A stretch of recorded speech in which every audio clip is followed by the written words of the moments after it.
El actor Fernando Ramallo ha subido hace poco para mi noción del tiempo, porque en realidad fue ya hace varios años, a su canal de YouTube una respuesta a uno de esos típicos artículos sobre actores acabados y fracasados que lo nombraba, con el agravante de que no se publicaba en cualquier medio, sino en RTVE, con todo su peso oficialista y político. Recordemos que en su día la misma página promocionó el lema «El machismo mata más que el coronavirus». Creo que no estoy siendo demasiado suspicaz al sospechar que el título escoge sus víctimas entre las jóvenes promesas, grandes promesas del cine español que no volvimos a ver en la gran pantalla, es el titular. Porque, si no, tendría que hablar de Willy Toledo, el actor desaparecido por ser más rojo de lo exigido por la ventana de Overton y atacar a Israel, cosa que Javier Bardem, por ejemplo, no puede hacer sin arrepentirse inmediatamente, si es que quiere trabajo en Hollywood, y al Dalai Lama, y por ser bolivariano y pro-Abertzale. Cierto es que el sistema que lo ha dejado fuera sirve a la China roja, tiene negocios con Maduro y pacta con Bildu, pero él lo hace con gracia. Sí, cita de los Simpsons. Por otro lado, tampoco hay realmente muchas diferencias entre los medios oficialistas y los privados, ya que a todos los financia el mismo sistema. Por eso, cuando Máximo Pradera le preguntó en Lo Más Plus a Luis Aguilé que qué le parecía que se hubiera convertido en dicho popular «estás más acabado que Luis Aguilé», es como si se lo estuviera preguntando directamente el PSOE, y por tanto el gobierno, y por tanto quien da las subvenciones y diseña las parrillas y escaletas de programación, a quien Luis Aguilé no interesaba. Por todo esto, una de las primeras objeciones que hay que hacer al discurso de Ramallo es que olvide la importancia de la política y de los impuros intereses que se mezclan con ella a la hora de dejar en la cuneta a uno u otro actor y que hacen que, por ejemplo, Bárbara Rey protagonizara la campaña a favor de la agencia tributaria en 1980.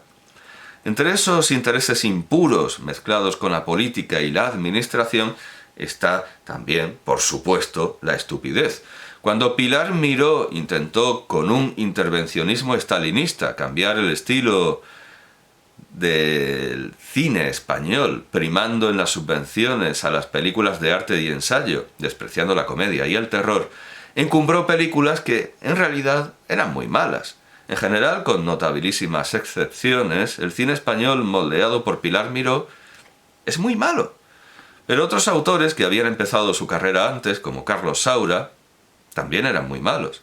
Y esto es perfectamente extrapolable al resto del arte español, empezando por el hermano de Carlos Saura, Antonio.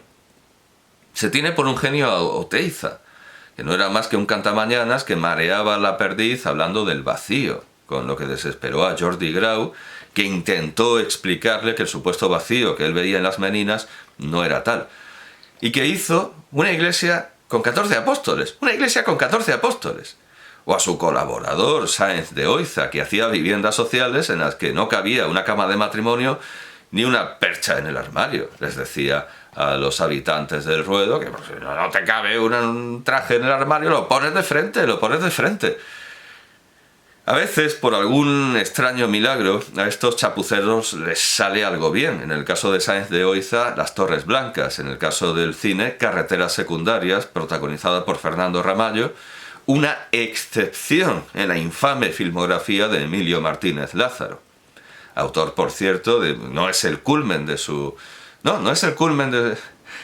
degeneración y depravación, Las 13 Rosas, porque después ha hecho cosas aún, bueno, no voy a decir aún peores, sino tan perjudiciales para la salud como Las 13 Rosas. Y naturalmente, esto también es extrapolable al cine y al arte extranjeros, que también en general son muy malos. Si lo normal es que lo sean, si los genios abundaran no se llamarían genios, sino personas normales. Yo me arrepiento profundamente de haber visto Marte Ataca, de Tim Burton, varias veces además, para comprobar si era tan mala como me parecía, y me arrepiento especialmente ahora que me he enterado de que la película se basa en una colección de cromos cutres.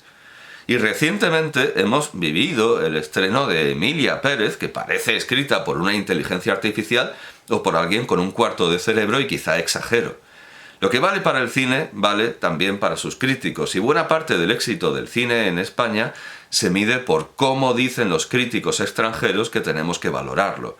Y los críticos extranjeros, en general, no tienen ni idea de nuestra lengua ni de nuestra cultura, lo que explica perfectamente que le dieran un Oscar a esa infamia llamada Todo sobre mi madre, en la que sin duda se premió lo pintoresco de las localizaciones barcelonesas, prejuicio acrecentado por el fetichismo de lo dramático y por la ignorancia absoluta del resto de nuestro cine. Creo que nada puede evocar mejor este premio a Pedro Almodóvar que las palabras de Unamuno en el prólogo a la versión española de 1913 de Los italianos de hoy, de Richard Bagot. Bueno, Ricardo Bagot, en realidad, Ricardo Bagot, así es como figuraba en el frontispicio. Dice Unamuno: en unos recuerdos de Josué Carducci, contaba Anni Vivanti, nueva antología del 1 de agosto de 1906, fascículo 831, cómo una vez entraron en Italia desde Suiza 2 turistas alemanes en el coche del gran poeta y como a grandísimo honor. Pasado el Monte Espluga y atravesada la frontera, salieronles al camino media docena de chicuelos miserables pidiendo una perrilla, un soldo, por caridad, y a los chicuelos uniéronse 2 mocetones y un hombre corriendo tras el coche y pordioseando todos. Los alemanes se rieron, les echó uno de ellos un puñado de perrillas, y al verles pelearse en el polvo por las monedas, exclamó el más joven: «Allerliebst, qué primitivo y qué pintoresco». Pero Carducci, dice la Vivanti, se había puesto en pie, colorado hasta las raíces de los pelos. «¡Para!», gritó al cochero. «¡Para!», y a los 2, que le miraban atónitos, «¡Abajo!», les dijo con voz temblorosa. Tras un instante de estupor, el profesor alemán se levantó, saludó y bajó del coche. Pero el joven de los ojos claros, henchidos de súbitas lágrimas, cogió la mano a Carducci y se la llevó impetuosamente a los labios. Después púsose de un salto en la carretera y dijo al cochero: «¡Adelante!». Los caballos reanudaron al trote la bajada. Carducci no habló en todo el camino. Italia, Italia, Italia. Este leve incidente personal le hirió más que le hubiese hecho un insulto que se le hubiese dirigido. ¿Y no es cosa, acaso, pregunta Unamuno, de que los españoles, lo mismo que italianos, imitemos la noble indignación del gran poeta civil de la Nueva Italia, una y libre, cuando se nos vengan los turistas, sean o no profesores, en busca de lo primitivo y lo pintoresco y echándonos perrillas al polvo de las carreteras? Esto desde luego también vale para Emilia Pérez. Y para el Oscar que quizá finalmente se lleve. Un premio concedido al cine español por alguien que no tiene ni idea de cine español no tiene ningún valor, y sin embargo es lo que configura nuestro Star System, anglicismo que me lleva a una nueva objeción al discurso de Fernando Ramallo, quien sugiere que el que se deje de llamar a algunos actores tiene que ver con sus cambios físicos, que envejezcan, que engorden, que pierdan pelo, pero no podemos creernos esta excusa dada por el sistema y aceptada por Ramallo cuando hemos visto varias veces a Larry David con el pelo largo por la magia de las pelucas. Existen las pelucas, y a actores negros haciendo de reinas de Francia, en este caso actrices, claro, y de cardenales medievales en las adaptaciones shakespearianas de The Hollow Crown. Se supone que el físico ya no importa, y que cualquier actor puede hacer cualquier papel. De hecho, se supone que también el acento no importa, y así hay actrices latinas, como dicen, que triunfan en... Pero, ¿qué papeles hacen? Eso hay que tenerlo en cuenta, ¿qué papeles hacen? Aunque parece que eso solo se cumple, eso de que cualquier actor puede hacer cualquier papel, solo se cumple si ese actor cualquiera es Christian Bale, y puede a voluntad muscularse, engordar o adelgazar hasta la caquexia. El sistema entra en una contradicción tan visible como que a Begoña Gómez le dieron una cátedra por ser la mujer del presidente, que Edmundo González no fue a Caracas a ser investido presidente el 10 de enero, que el COVID no era una gripe menos agresiva que la de todos los años, como decía Pablo Echenique, u otras tantísimas verdades autoevidentes para las que abundan los ciegos voluntarios. pues es igualmente evidente que el cine, el sistema del cine miente al hablar de lo que le importa. Vamos, le importa muchísimo la diversidad. Decir, a mí la diversidad, bueno, lo que más, la diversidad me importa que no veas. Mientras da todos los papeles que existen a un reducidísimo grupo de actores que se mantienen en lo físicamente normativo. De hecho, hubo una broma hace poco con las imágenes generadas por inteligencia artificial acerca de que se iba a producir ya estaba rodándose una película biográfica sobre Jean-Paul Sartre, protagonizada por Brad Pitt en el papel de Jean-Paul Sartre. Bueno, pues resultaba creíble, era una broma, pero es perfectamente creíble que para el papel de un sapo viejo, de un auténtico escuerzo babeante y con los ojos inyectados en sangre como Sartre, se escoja a Brad Pitt y luego ya se le harán los cambios pertinentes en maquillaje. Resulta perfectamente creíble. Lo que importa es que el actor sea físicamente normativo, cuerpos no normativos, pues lo que importa es que sea normativo, aunque actúe como las putas mierdas. Caso de Mario Casas, quien me hace siempre preguntarme si todo el mundo escucha lo que yo escucho cuando abre la boca. O sea, a lo mejor soy yo el único que a lo mejor yo soy el único que por una curiosa alteración del continuo espacio-tiempo lo escucho de esa manera. A lo mejor a otros les llega otro sonido, otra, no lo sé, otra gestualidad, otras... Bueno, y aquí viene mi mayor objeción al discurso de Fernando Ramallo. Pone como ejemplo del actor con suerte, a Dani Rovira, quien es efectivamente uno de esos pocos actores que merecen tal nombre de manera tan discutible como Mario Casas y que sin embargo está en todas las salsas. Incluso cuando se hacen películas de un estilo radical y diametralmente opuesto al de Dani Rovira, como en la serie El fin de la comedia de Ignatius Farray, ahí está también, ahí está, legitimándolo, diciendo, no, es capaz de hacer autoironía.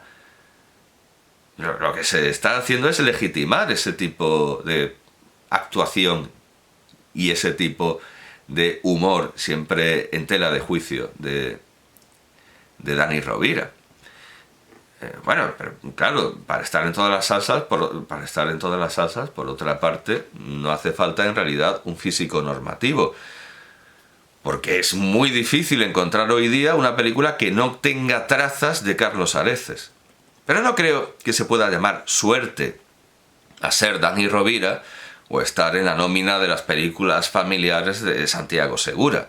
Yo no llamaría suerte a hacer películas de mierda, y si alguien me dice que hacer películas de mierda es la mejor y más segura vía para hacer grandes películas, le diré que es exactamente al revés, que las grandes películas son hoy día muy baratas y lo que vemos es que los grandes actores, si quieren seguir pagando sus lujos, tienen que acabar en películas de superhéroes, imitando la carrera de Orson Welles, que empezó con Ciudadano Kane y terminó en Transformers, la película. La fortuna ayuda a los audaces, y no fue la suerte lo que hizo nacer a Ciudadano Kane, sino una extremada audacia. Y tampoco llamaría suerte a haber dirigido cualquiera de las películas que se rodaron ese año de Ciudadano Kane, con mucho más presupuesto, muchísimo más presupuesto, pero sin lograr ni de lejos el mismo resultado artístico. Todo lo contrario, no podemos darle otro nombre que el de desaprovechar torpemente la suerte.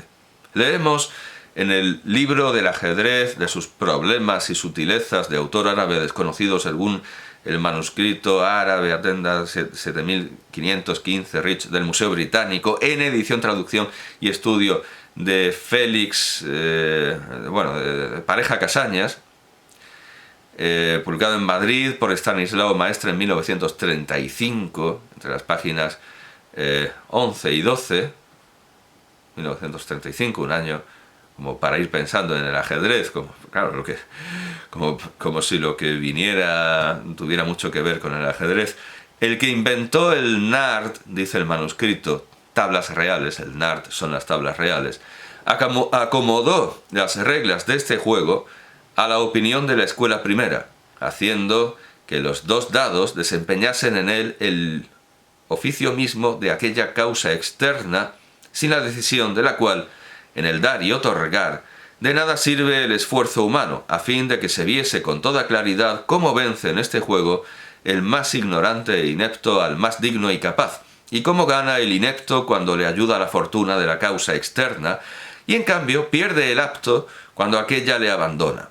En cambio, el que inventó el ajedrez acomodó sus leyes a la opinión de la segunda escuela porque no establece aquella causa exterior que obra sobre el individuo, sino que otorga a los dos jugadores igualdad de piezas, correspondiente a las facultades que han recibido de Dios en su creación, y basada en el juego, perdón, es que hay una lavadora o una aspiradora o algo así que me imagino que no llega al sonido, pero quiero decir, me imagino que no llega al sonido de la cámara, pero bueno, siempre, yo diría que incluso se va acercando. Y basa el juego en el libre albedrío, haciendo, no, supongo que quizá un poco antes. Sí, que el que inventó el ajedrez acomodó sus leyes a la opinión de la segunda escuela porque no establece aquella causa exterior que obra sobre el individuo, sino que otorga a los dos jugadores igualdad de piezas. Por cierto, se nota que estos vídeos no están editados ni muchísimo menos. Me hace gracia que Fernando Ramallo dice que tarda a lo mejor 2 semanas en editar un vídeo. Hombre, ¿para qué? No, en serio, ¿para qué? Correspondiente, sino que otorga a los dos jugadores igualdad de piezas, correspondiente a las facultades que han recibido de Dios en su creación, y basa el juego en el libre albedrío, haciendo resaltar así palpablemente cómo aquel que sabe usar mejor de sus libres facultades supera al que usa mal de ellas, y cómo sus teorías se vuelven contra él. Asemejó además este juego al arte de la guerra, porque este es el más importante y el primero de los negocios del mundo, y además porque en él la atinada dirección y la elección libre son los que conducen a la victoria o a la derrota.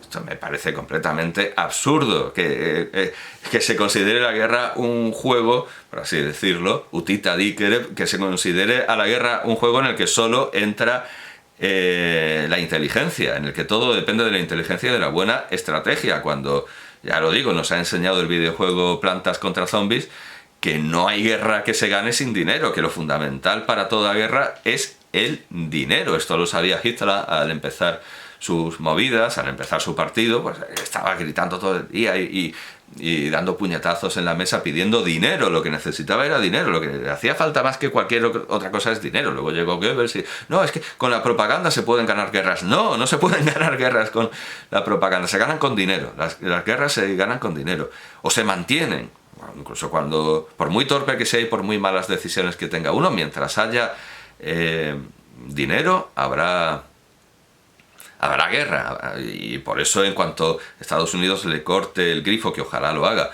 a Zelensky, pues se acaba la guerra. Se acaba la guerra, porque es el dinero lo que la mantiene. Y el dinero no viene por una cuestión de inteligencia, en absoluto, ¿no? En la consecución del dinero entra en medidas oceánicas la suerte. Bueno, sigue el manuscrito. Y como es evidente que el resultado feliz solo se debe a bien calculadas combinaciones y la derrota, por el contrario, a defectos en la dirección de los esfuerzos, se hace con esto patente su semejanza con todos los demás ordinarios asuntos y negocios de la vida. Bueno, esto es una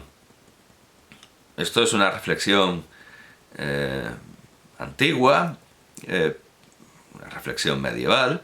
Esto es una reflexión medieval, pero Fray Gabriel de San Antonio, en su breve y verdadera relación de los sucesos del reino digamos, bueno, es con X, pero Camboya, bueno, es Camboya, sabemos que es Camboya, de 1604, recoge esto, que es una versión mucho más elaborada. Claro, a lo largo de los siglos la idea se desarrolló. Bueno, el manuscrito es anónimo, el manuscrito sobre ajedrez es anónimo. Bueno, pues él no lo cuenta como algo que ha leído, sino como algo que ha visto. Dice, y que ha oído a los brahmanes de la India.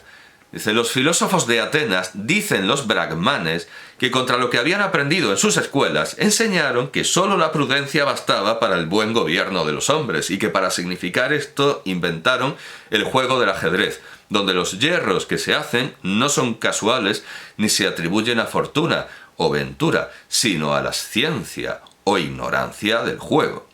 Y el acertar es prudencia. Son de contrario parecer los brahmanes y, como he referido, enseñan que junto con la prudencia para los buenos sucesos son necesarias la fortuna y ventura, y en prueba de esto dicen ellos que inventaron el juego de las tablas reales, donde primero echan la suerte con el dado y después, conforme a ella, hace el jugador su treta. Ellos a lo menos le juegan con mucha destreza, y le tienen pintado por armas principales en las escuelas de Madure. Hasta aquí Fray Gabriel de San Antonio. El talento no determina, o sea, en contra de lo que, claro, en contra de lo que decía el manuscrito editado en 1935, bueno, estaba en el Museo Británico de todas maneras. O sea, que llegar a España seguramente quiere decir que antes se editó en otros. El talento no determina la fama de los actores que conocemos. De hecho, de algunos se puede decir que crían fama y se echan a dormir, como Marlon Brando, que al principio era un entusiasta del método y luego ni se quería aprender el papel, ni quería... O sea, tenía que apuntar el papel por todas partes. Desde luego, ahí lo que tenemos es una herencia recibida de cuando sí le preocupaban y sí le interesaban las cosas. Luego, Marlon Brando se convierte en un monstruo de la interpretación, pero por insólito, porque si cualquier actor va a un casting, bueno, no sé cómo se diría en español, va a una prueba de personajes, y dice, bueno, yo voy a venir cuando me dé la gana, y además no me voy a aprender el papel, en absoluto, ninguno. Me lo van a tener que apuntar, o sea, van a tener que llevarlo en la ropa, los actores con los que hable. No voy a hacer ningún esfuerzo. ¿Por qué? No me apetece. Bueno, pues ninguno conseguiría el papel, y sin embargo Marlon Brando, haciendo eso, era el actor más famoso del mundo. Marlon Brando era el modelo de actores. Bueno, talento sí, pero esfuerzo ninguno. Pero es que aún así, aún teniendo talento natural, pues eso tampoco. O sea, el talento sin esfuerzo difícilmente lleva a buen puerto. Pero es que ni aun aunando el talento al esfuerzo se consigue el éxito. Todos los actores que son famosos, todos los actores que conocemos han tenido al menos un golpe de fortuna que han sabido aprovechar, o han hecho algún esfuerzo audaz que no tiene nada que ver con el talento. Ningún productor acude entusiasmado a ver a un actor que encadena funciones ininterrumpidamente en un teatro de Soria, o que triunfa en giras por Extremadura, y lo normal es que los directores presten más atención a quienes los invitan a coca en una fiesta, y no en el sentido argentino, que al número 362 en la cola de un casting. Ahí sí tiene toda la razón del mundo Ramallo al dar como una de las causas por las que no se lo llama que no vaya a fiestas, aunque acudir también tiene sus inconvenientes. Recientemente Brendan Fraser, quien a pesar de haber perdido su forma atlética se ha convertido en un nuevo ejemplo de la falta de diversidad de Hollywood, haciendo de gordo sin estar tan gordo como su personaje, explicaba que había dejado de ir a eventos desde que le metieron mano en una fiesta de la Asociación de la Prensa Extranjera de Hollywood. A nadie se le escapa que la suerte a veces adopta formulaciones como ese cerdo de productor me dijo que si se la chupaba me daba el papel con el que gané el Globo de Oro hace 15 años. Pero las manos largas no se reducen a eso. Harvey Weinstein no solo sabía remeter su pene, sino también sus películas, con incontables presiones e injerencias que, sin duda, constituyen una diferencia entre Tom Hanks y Fernando Ramallo, que no es el talento. Naturalmente también hay una notable diferencia entre que te sobe las tetas Harvey Weinstein y que lo haga Íñigo Errejón, pero ni siquiera a quien le toque la primera de esas dos suertes, ni siquiera esa persona tiene garantizado el éxito, porque hace falta algo de talento, aunque sea en el campo de la gestión y no de la actuación. ni los más dóciles y crédulos se tragarán de verdad en su fuero interno que al hermano de Pedro Sánchez lo están persiguiendo judicialmente por llevar la ópera a pueblos perdidos de Extremadura. Aunque a Nacho Cano lo están persiguiendo igualmente de manera judicial, igualmente por vía judicial, lawfare, ¿verdad?, por luchar contra la leyenda negra. Y claro, hay que usar la disyuntiva porque ambas patrañas son mutuamente excluyentes. Y al equipo habitual de comedias familiares, que había encontrado un buen nicho dando a Vox los chistes que cuentan las bases cuñadas del partido en Nochebuena, en la intimidad familiar, pero ahora en público y disfrazados de moralina moderadamente progresista, se le ha acabado yendo la mano y con cuerpo escombro muchas personas con discapacidad, como ahora dice el Estado, que hay que decir, creyendo que ha solucionado algo con esto, han tomado la voz también en público, también se han pronunciado en público para decir, bueno, ya vale, ¿no? Son ejemplos claros en los que una buena tirada de dados no necesariamente es seguida por una buena estrategia. Fernando Ramallo se ha planteado una buena estrategia a la que espero que le suceda la suerte, espero que encuentre buena suerte en ella, espero que esa, claro, es la suerte la que precede a la estrategia. En este caso él ha formulado una estrategia. Bueno, pues esperemos que le siga la suerte. Él ha dejado de estar pendiente del teléfono y de comprar el fotogramas, mantiene sus trabajos no dramáticos y ha abierto un canal de YouTube, que es del que estamos hablando, esperando sacarle algún dinerete fijo. Sin embargo, así como muy pocos actores, un 2% en España, insiste Ramallo, consiguen vivir de su oficio, es evidente que muy pocos oradores en YouTube tienen que acabar mudándose a Andorra. Es más, muy pocos se sacan un dinero equivalente al que podría darles su abuela cuando eran niños para que se compraran chucherías. Ramallo ha debido darse cuenta, con todo lo que le ha costado llegar al mínimo de espectadores para monetizar, que son 1000. Hay nuevos medios que permiten una infinidad de posibilidades artísticas que van, por supuesto, más allá de las webseries, que no sé si seguirán existiendo, ya que yo solo recuerdo Vete a la Verge. Pero no basta para tener éxito estar al tanto de las posibilidades técnicas, sino también hay que estar al tanto de qué quiere el público. Y con el público está pasando algo francamente sorprendente. Olvidemos el utópico deseo de don Torcuato Luca de Tena al fundar ABC de hacer crítica del público para educarlo. Ya nadie critica al público, y menos que nadie los periódicos. El cliente ahora siempre tiene la razón, y ya no se le da lo que no espera ni quiere, con lo que han desaparecido los abucheos y pateos. Hasta el público de la ópera se ha acabado conformando con las patochadas de los escenógrafos, y la Iglesia, que con muy buen criterio le había preguntado a Oteiza si estaba gilipollas o qué, cuando le presentó un friso con 14 apóstoles, y lo tiró a la basura, muy bien tirado, lo ha recuperado de la cuneta en la que estaba y lo ha vuelto a poner en la fachada del santuario de Nuestra Señora de Aránzazu. Aceptamos barco como animal acuático, ¿verdad? Y pulpo como animal de compañía. Quizá la única excepción, el único bastión en el que el artista puede hacer lo que le dé la gana, puede hacer lo que le salga de los... Es un sector, o es un castillo del arte que hasta hace muy poco no era tenido por tal de manera universal, a pesar de los esfuerzos de Cofier. Bueno, es la cocina.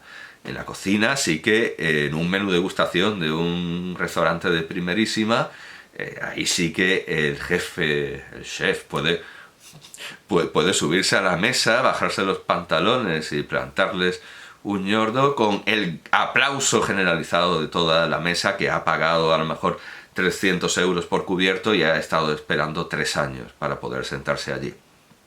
Pues ahora que manda el público, que otrora rechazaba el arte abstracto y los monigotes de Picasso, esto lo pinta mi chiquilla, como hemos oído tantas veces, ese mismo público ahora resulta que se ve fascinado por los memes de trazos elementales y torpes, dando la espalda a las ingentes posibilidades, a las inconmensurables, indecibles posibilidades de la fotografía y el arte digitales. podrá pensarse en que no hemos sufrido una evolución, sino un nuevo nacimiento, lo que los productores de Hollywood llaman un